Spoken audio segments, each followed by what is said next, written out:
Арча районы Кышкар авылында Кышкар нуры конференциясы узды.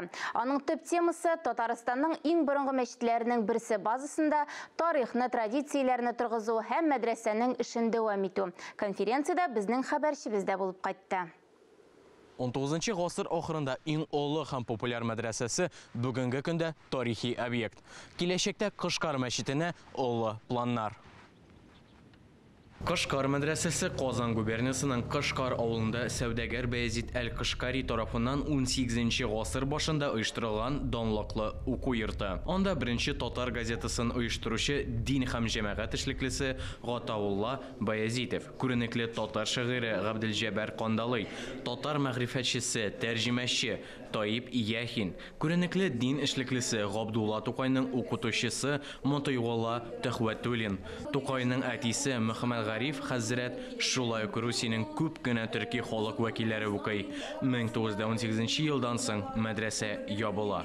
Җәмгыять нинди югары үсешләргә таба барса да, тормышта кешеләр ни нәзәр җитешмәгән вакытлары бар, эшкә чумган вакытлар бар. Шул вакытта җәмәгатьчелекнең дә, безнең шушы дәүләтебезнең дә һәм безнең галимнәребезнең дә үзебезнең үткәннәребезгә, бабаларыбызның үткән юлларына кайтулары бу сөендерә. Bu менә шушы элекке үткән тарих, мәчетләр тарихы, мәдрәсәләр тарихы, андагы укыту системасының никадәр дәрәҗәдә кыйммәтле булганнарын һәм ул кыйммәтле әйберләрнең әле күмелеп ятканнарын шушы бүгенге очрашуда бөтенсе ачык баян ителде.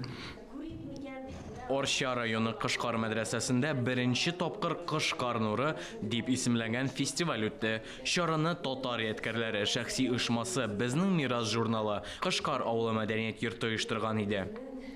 Мәдрәсәгә килгәч, бу кыска гына вакыт булса да, менә шунда кыска гына шур, менә бу башлангыч кирәк шикәр мәдрәсә. Рекламик кешегә башлангыч менә сиңа үзеңгә дәрсе дәвам итәргә, өйрәнергә, шуннан киреп киткәч рәхәт, китәсең, менә шуннан бик күп нәрсәне беләсең.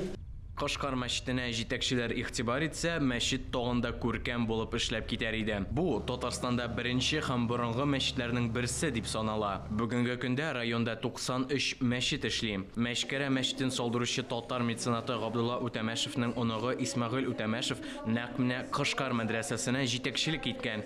Дин эшлеклесе икәнен дә онытмыйча, мәчкәрәдәге кебек укуларны биредә дә үткәрү бик урынлы булыр иде. Искәндәр Гамалдинов, Владимир Юрков, Татарстан яулыклары.